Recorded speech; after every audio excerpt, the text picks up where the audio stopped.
Dios les bendiga. Vamos a continuar con nuestro tema sobre los cimientos de la familia. El pastor Abel dio la introducción el domingo pasado. Agradezco a la iglesia, al pastor, la oportunidad de compartir por estos domingos que se me han concedido para compartir la palabra de Dios. Y quiero darle gracias al Señor por la introducción que Él dio, muy importante, donde Él nos enseñó que el cimiento de la familia, que recordáramos que no es el matrimonio el que da un cimiento a nuestra vida, sino que podemos aún quedarnos solos, ser solteros, ser viudos, separados y poder llegar a ser felices y a ser plenos en la vida, porque el matrimonio es una bendición, es algo que el Señor creó, pero a todos no se les es concedido lo mismo. Pero nuestra vida no puede estar basada ni construida o depender de si tengo o no tengo un cónyuge. Porque si eso hiciéramos, nuestra vida está colocada bajo un cimiento que no es el correcto. Para este mensaje, quiero pedirle a cada uno de ustedes que tome su Biblia y abramos la Escritura en aquel mensaje que el Señor dio en los Evangelios. Cuando el Señor Jesucristo vino a la tierra, habló acerca o hizo una comparación, la cual nos edifica mucho y la cual nosotros tenemos que poner mucha atención. La voy a leer en Mateo, aunque también está en Lucas, pero Mateo capítulo 7, 24. Dice: cualquiera pues que me oye estas palabras y las hace, le compararé a un hombre prudente que edificó su casa sobre la roca. Descendió lluvia y vinieron ríos y soplaron vientos y golpearon contra aquella casa. Y no cayó, porque estaba fundada sobre la roca. Pero cualquiera que me oye estas palabras y no las hace, le compararé a un hombre insensato que edificó su casa sobre la arena. Y descendió lluvia y vinieron ríos y soplaron vientos y dieron con ímpetu contra aquella casa. Y cayó, y fue grande su ruina. Y cuando terminó Jesús estas palabras, la gente se admiraba de su doctrina. Claro, quedamos admirados de cómo Jesús nos habla sobre el fundamento, sobre en qué estamos edificando.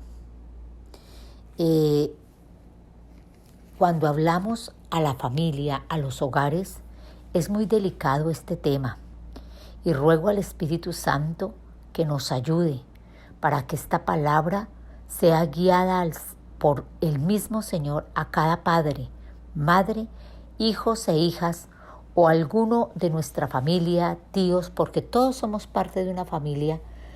Nos llamen tíos, sobrinos, nos llamen abuelo, abuela. Somos parte de una familia y deseo con todo el corazón que el Señor le hable. Por eso abra su corazón y mire lo que el Señor enseña acá. El Señor está hablando de dos tipos de vivienda, de dos estructuras, pero está hablando de dos cimientos. ¿Qué son los cimientos? Los cimientos son los que se colocan de primeras sobre el terreno donde se va a construir o levantar una construcción. Eso es lo más importante para nosotros, levantar una construcción. Yo sé que usted la entiende, la palabra de Jesús, pero vayamos un poquito más allá. Cada uno de nosotros en la vida queremos construir. Unos construyen hogares, otros construyen profesiones, otros construyen romances, otros construyen empresas, pero todos construimos porque todos somos arquitectos de nuestro propio destino.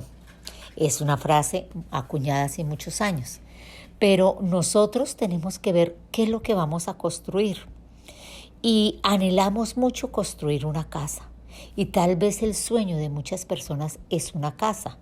No estoy refiriéndome solamente a la estructura física, aunque ese es el sueño de miles y de miles de personas en el mundo, es tener una casa. Porque una casa significa refugio, significa estabilidad, significa echar raíces, significa madurar, significa otros tiempos, pero sobre todo significa haber logrado algo, como no seguir en vano ni en terrenos inestables. Por eso es importante lo que el Señor nos enseñó acá. Pero el Señor dice que había un piso, un terreno bueno, donde la casa que se iba a construir podía soportar toda clase de situaciones que iban a venir por el invierno. Iban a venir vientos, aguas, truenos, iban a estar contra la casa. Pero todo dependía no de las cortinas, no de los lujos que hubiera adentro, no dependía de eso, ni de los terminados de los pisos, sino que todo dependía de donde estaba la casa edificada. Si estaba sobre un buen piso que fuera roca, pero si estaba sobre un piso que era arena, la casa se iba a caer. Eso nos dice mucho porque muchos hemos levantado un hogar y hemos puesto todo, porque cuando usted va a edificar pone todo entusiasmo, todo trabajo, todo esfuerzo, usted se esfuerza, lo da todo para levantar una casa. Y qué triste es cuando se cae y se pierde todo el trabajo, toda la inversión, todos los sueños y usted quede volando. Pues eso es lo que el Señor quiso, advertirnos que no debería pasar en nuestras vidas y que deberíamos edificar con tanta sabiduría y prestando atención a los cimientos y al material que íbamos a usar sobre el cimiento para que no fuera en vano lo que habíamos hecho. En Lucas capítulo 6, donde también Jesús nos narra esta escritura, habla también aquí la palabra y nos dice una palabra que de pronto es distinta a la que está en Mateo. Y dice acá, semejante es el hombre que edificó su casa y cavó. Note, cavar es trabajar fuerte, ahondó y puso el fundamento sobre la roca. Todos vamos a tener que esforzarnos para edificar algo, pero no hay nada más triste que nos digan todo su esfuerzo fue en vano o está mal porque no resultó para bien.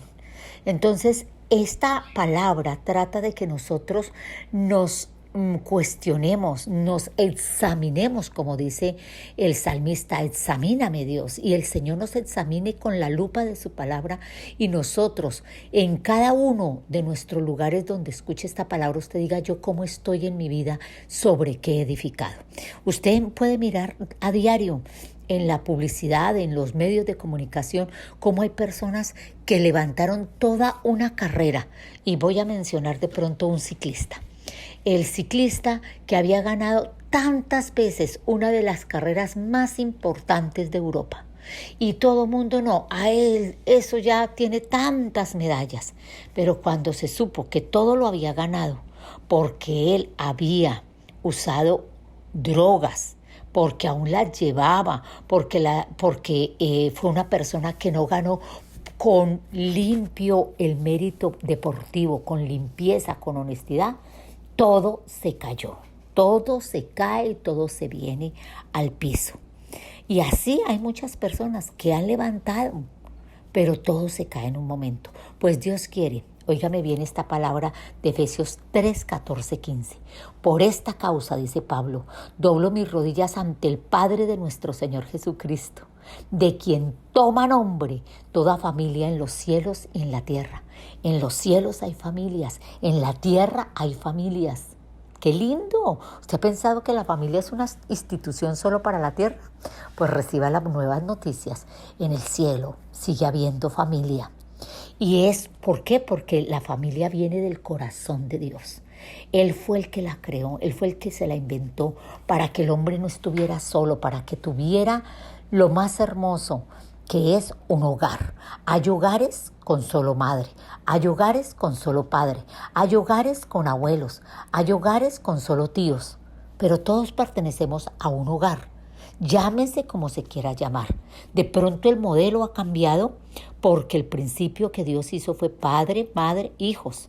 Pero hoy muchos se van, otros han muerto por tanta violencia que ha venido sobre la tierra, otros han tenido que huir a otras tierras para pedir ayuda, otros han sacado sus hijos de sus países para salvarles. Pero ellos llegan a formar una familia. Por eso esta predicación debe trascender lo que usted está usualmente pensando. Pero aquí dice Pablo, yo doblo mis rodillas y nombra a la familia, porque esa familia que nació en el corazón de Dios es uno de los fundamentos que más va a ayudar a su vida. Tú puedes edificar empresa, tú puedes edificar una profesión, pero yo solamente te digo, la familia va a ser una de las mejores edificaciones a las que tú le vas a rendir tu tiempo, a las que le vas a rendir esfuerzo.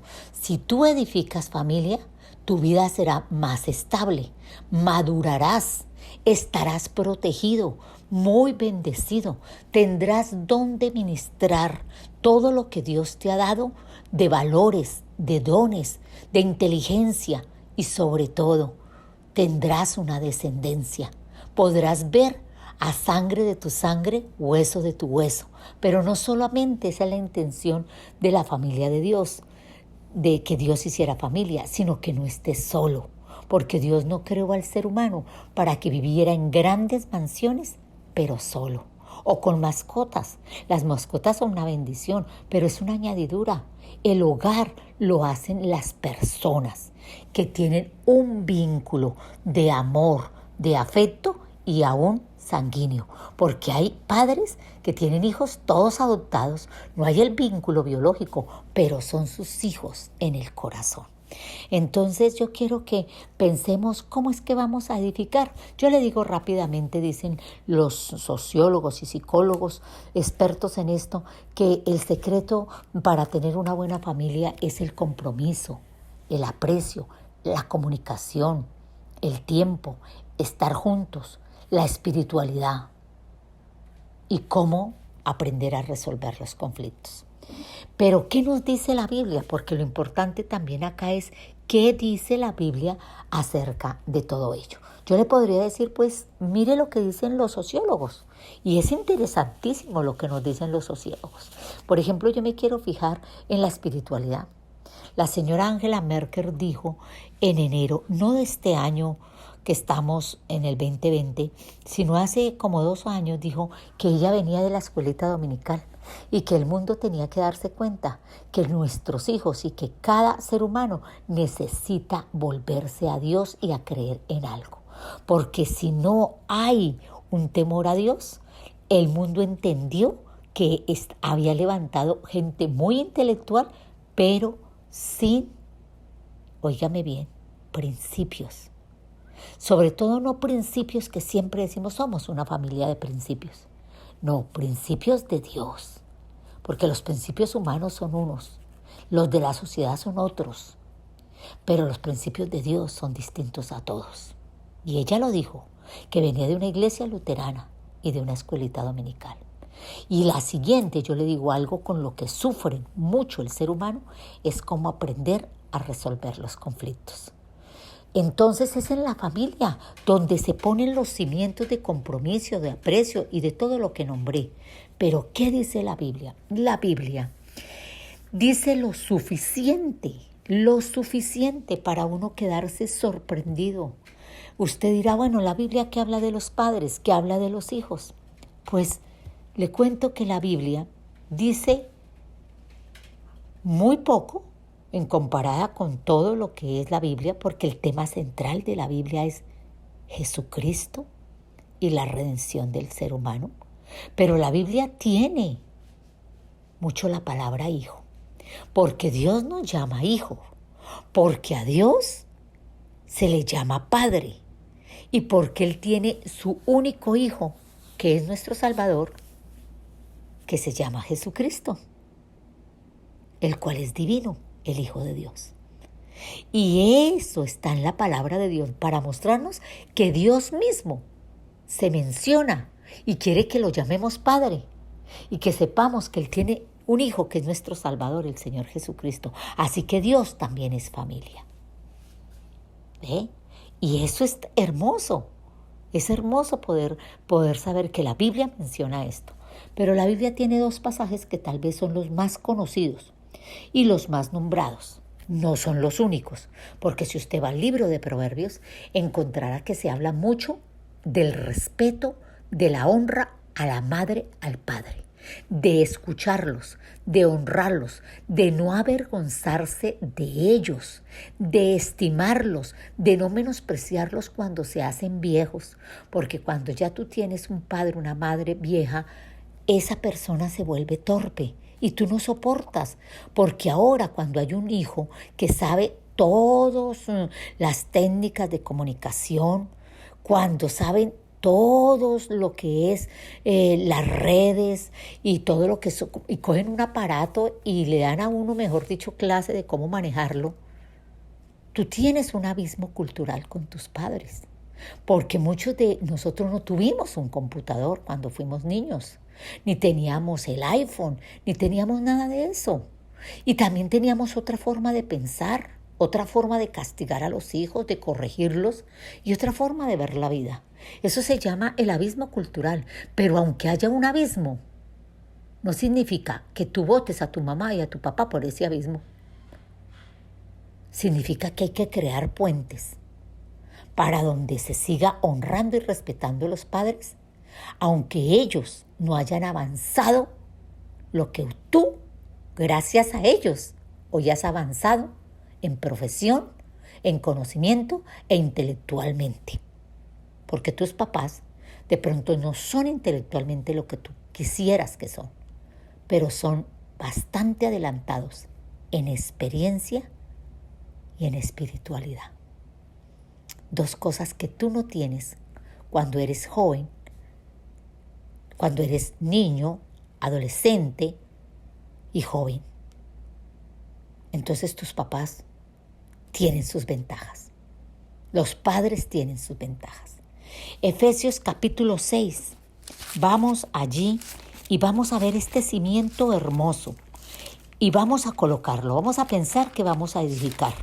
Y que ya abrimos los huecos en el terreno. Y que vamos a meter allí parte de los cimientos que va a sostener los muros de nuestra edificación. Pues al hogar no le puede faltar este hermoso cimiento que está en Efesios capítulo 6, donde dice: hijos, obedeced en el Señor a vuestros padres, porque esto es justo. Honra a tu padre y a tu madre, que es el primer mandamiento con promesa. Así que hace referencia al Antiguo Testamento y dice que en el Antiguo Testamento Dios mismo dijo que se dejaran la ley, que los hijos tienen que honrar a padre y madre. Y es en la ley donde la palabra de Dios nos dice mucho acerca de los hijos.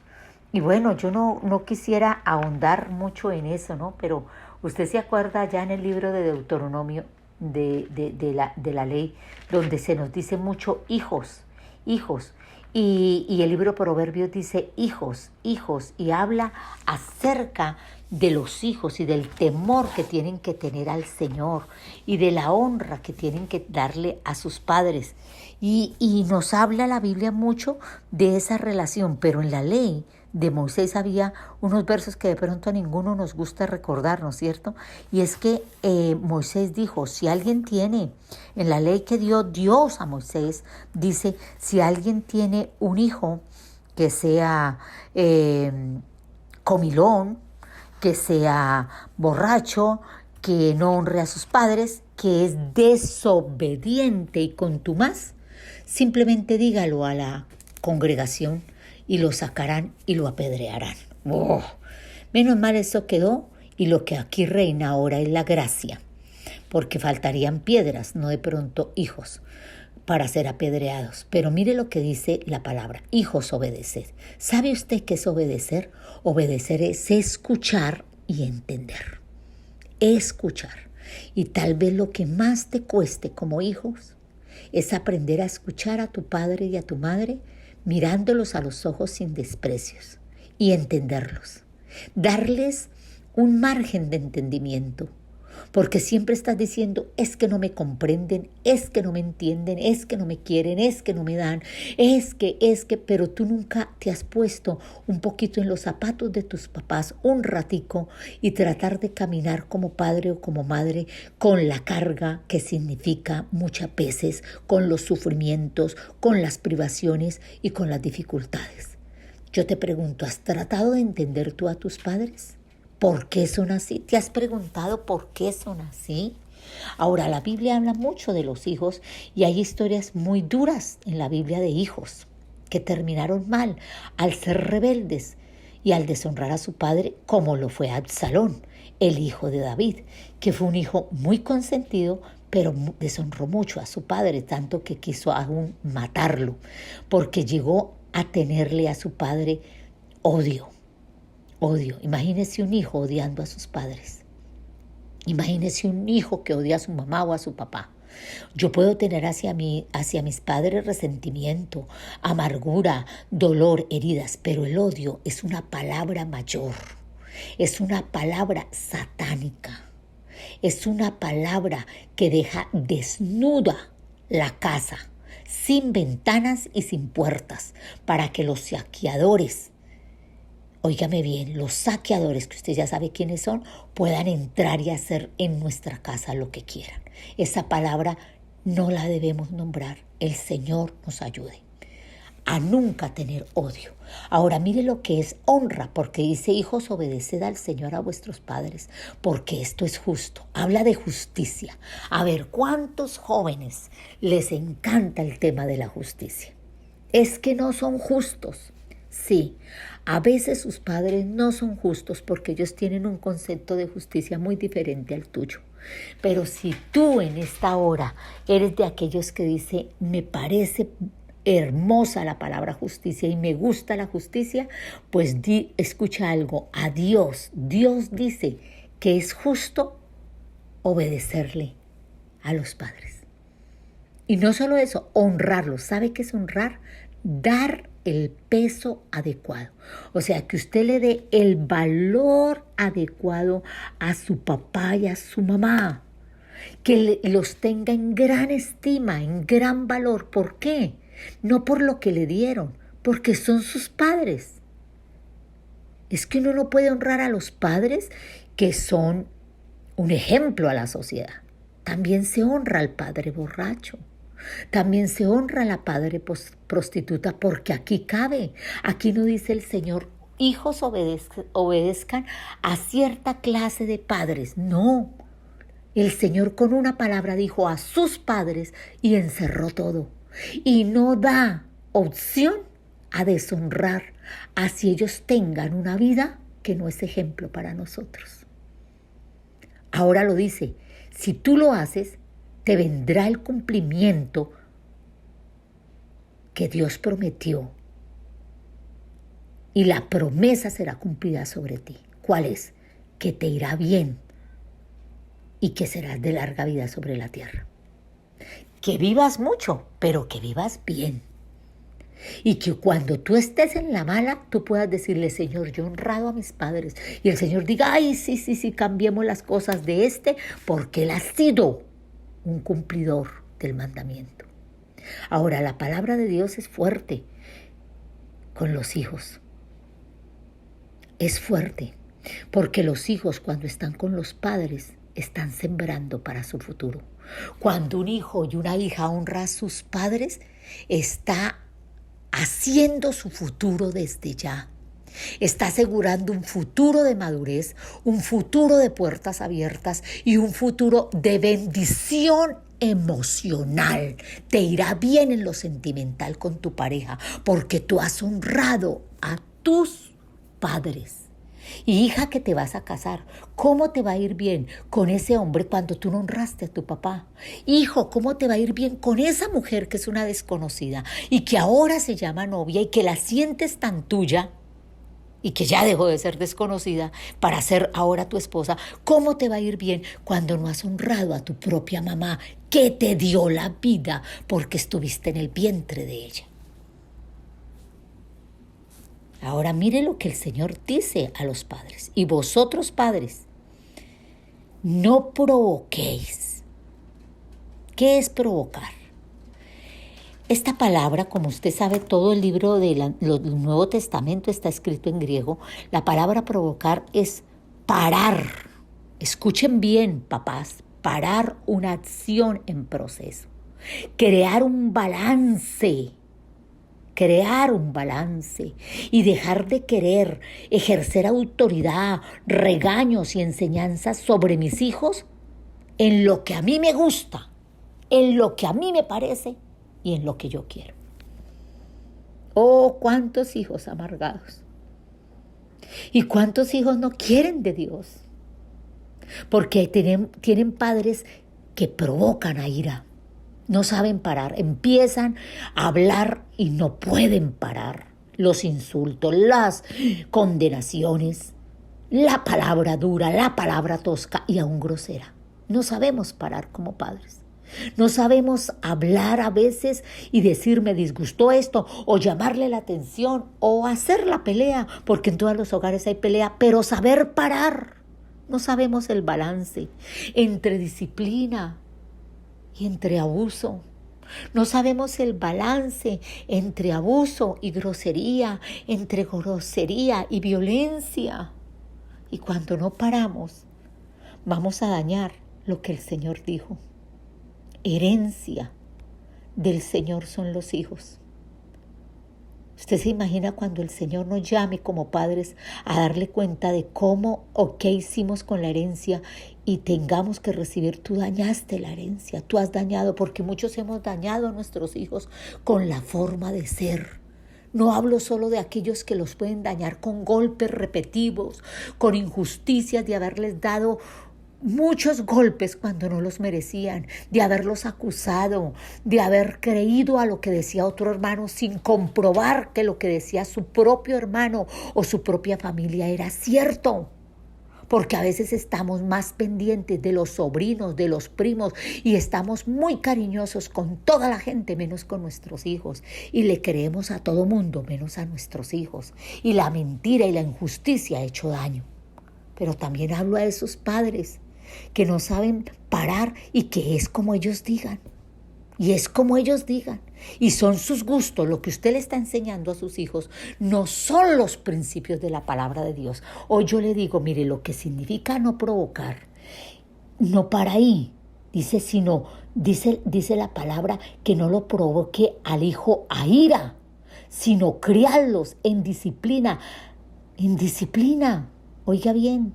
En disciplina, en amonestación. ¿De dónde viene eso? ¿De dónde vamos a sacar nosotros la disciplina y las amonestaciones? Es de la palabra, no de nuestra cultura.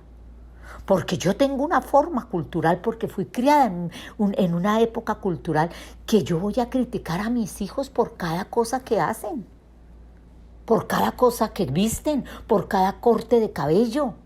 Porque ellos son de otra cultura y a mí se me olvida que yo vengo de otra cultura y a veces no sé parar y quiero imponer mis gustos. Y es que aquí en esta casa se hacen las cosas como yo diga. Esa es su provocación y va a traer ira y amargura. Porque ninguno de nosotros como padres estamos llamados para abusar de nuestros hijos, que porque tenemos autoridad para imponer nuestros gustos y la que a nosotros nos parece. Y a veces decimos, y lo hemos dicho, y si no le gusta así, lárguese. O los maltratamos. David, el sacerdote Elí, son padres que no saben parar. Elí nunca supo parar de darle a sus hijos lo mejor y de corregirlos. Pero David, siendo el mejor rey de Israel, que conquistó todo, no pudo ser un buen padre porque le daba a los hijos todo. Hay padres que jamás amonestan a sus hijos, jamás los disciplinan, pero también hay padres que no saben parar la violencia, las palabras que a todos le están diciendo a los hijos por todo un golpe, por toda una bofetada. De todo se quejan, usted sí que come, le niegan a los hijos lo de comer, les compran los zapatos más baratos. ¿Qué problema? Porque se comen el pan del desayuno, como si eso fuera lo más importante. Usted me dirá que no hay. No, sí hay. Lo que pasa es que no hemos aprendido a confiar en Dios. ¿Cuántas cosas hemos hecho? Pero mire lo que dice la palabra, no provoquéis. Y les recuerdo, parar una acción en proceso, buscar el balance y enseñar en autoridad, pero no mis propios gustos, sino los principios de Dios. Pero dice, no provoquéis a ira a vuestros hijos. ¿Cuántos corazones de cuántos hijos están llenos de ira?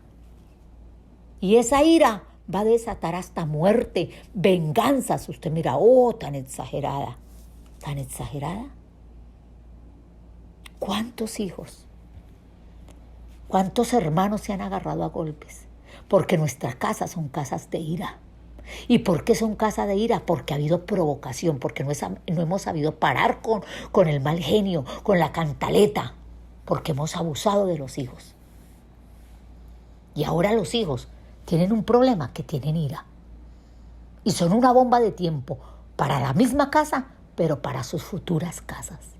Así que lo que se edificó puede caerse como una bomba por la ira. Mire qué dice la palabra, papito, mamita, escúcheme, críenlos.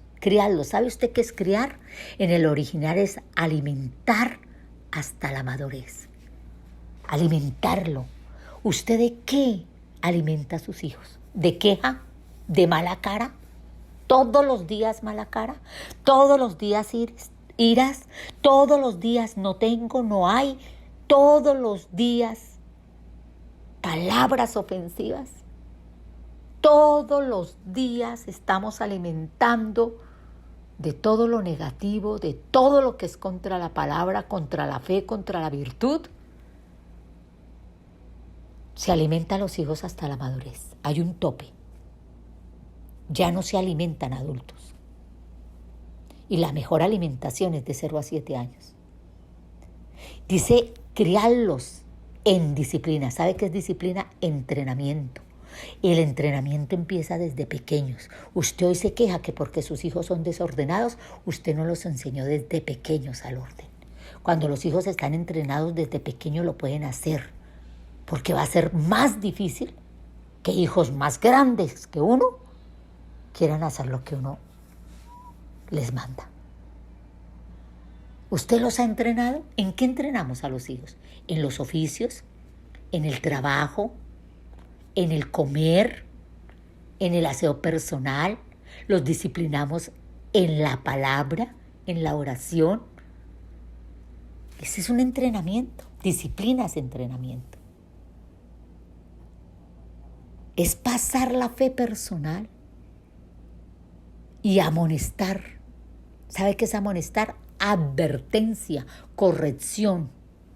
Las verdades de Dios y de la Escritura, no mis preferencias personales ni culturales, porque la palabra criar significa alimentar. ¿Usted sabe quién se engordó tanto y quiénes se engordaron? La casa de Elí. Elí era tan gordo que no se podía parar de la silla, porque se había engordado. Eso significa no solamente que estaba gordo físicamente, sino que estaba tan lleno de cosas, de pronto económicas, ocupaciones y de tantas cosas que no era capaz de disciplinar ni de amonestar a sus hijos. Porque a veces estamos dispuestos a amonestar a todos, menos a los de nuestra casa. Porque ya estamos cansados, porque queremos pastorear a todo mundo, ayudar a todo mundo, menos a los de nuestra casa. Yo le preguntaría, ¿de qué hemos alimentado a nuestros hijos? ¿Están gordos? ¿Gordos de pereza? ¿Gordos de aburrimiento teniendo todo? ¿Gordos? No solo se engorda de mal comer, nos engordamos cuando hemos dejado de hacer el entrenamiento que debemos hacer. Dios visitó la casa de Elí y también Dios permitió lecciones muy duras sobre su siervo David. Ahora, en esta hora yo quiero solamente decirle, hijos, ¿pueden ustedes escuchar, entender a sus padres y darles el peso adecuado? ¿Y podemos nosotros como padres parar para no caer en abusos? Eso es lo que el Señor quiere. El Señor quiere que se cumpla la palabra que Él dejó en la Escritura. El último libro de la Biblia cierra, el último libro del Antiguo Testamento. No habría nuevo sin el Antiguo. Y dice, hace un llamado. Y dice, y habla increíblemente, es a la familia. Y hace un llamado a los hijos y a los padres.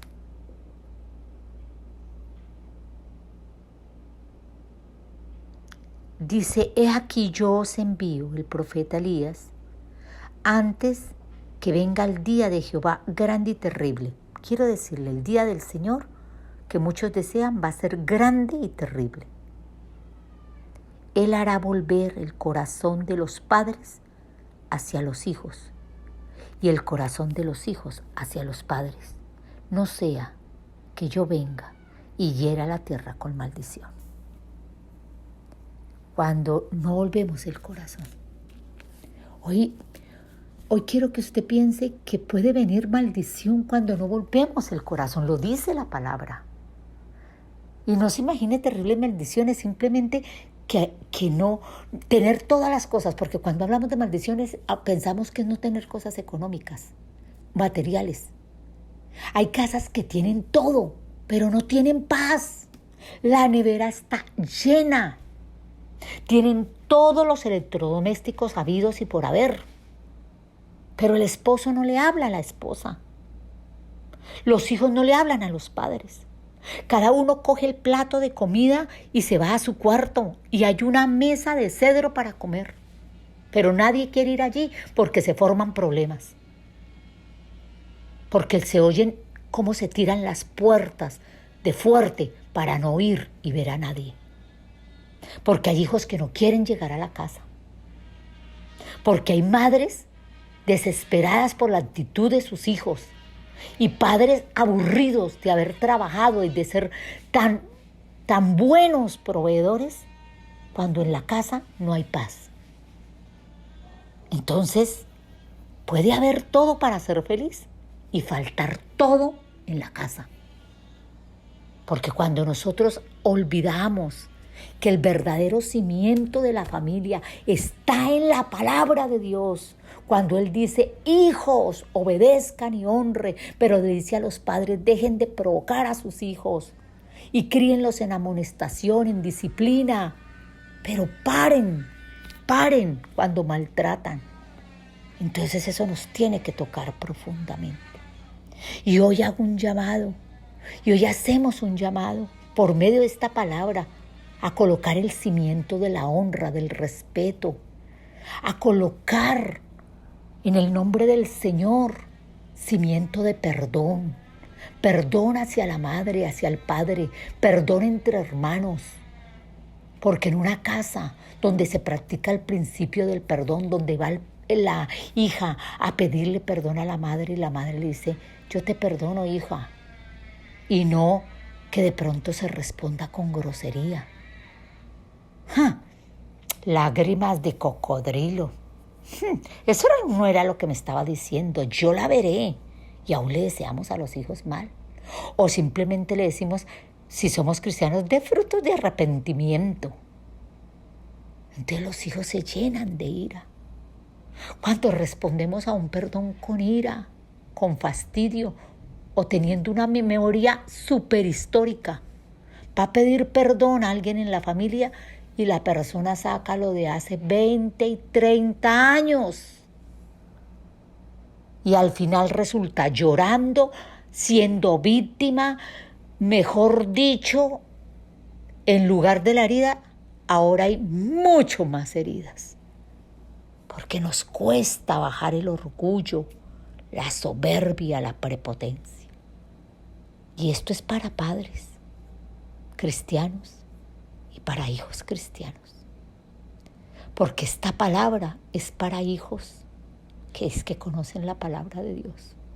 Porque sería para nosotros vergonzoso que alguien que no conoce la palabra de Dios, veamos que honra a sus padres y que sus padres no los provocan a ira. Entonces es cuando uno dice que no hay a veces diferencia, que a veces no hay diferencia, porque el que ama a Dios, que debería darle honra a Dios, se porta más mal que aquellos que conocen. Hijo, yo toco tu corazón en esta hora. ¿Puedes volver tu corazón a Dios y luego a tus padres? Mamita, papito, vuelve al Señor. ¿Puedes volver al Señor y luego volver a papá y a mamá? ¿Estamos edificando bien nuestro futuro? ¿Podemos estar seguros que seremos de larga vida y nos irá bien? ¿O a esos hijos que tanto amamos,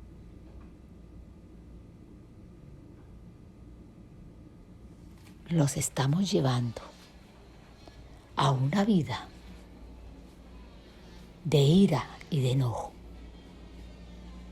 Deja que Dios escudriñe tu corazón y no permitas que hoy el enemigo te traiga argumentos de justificación.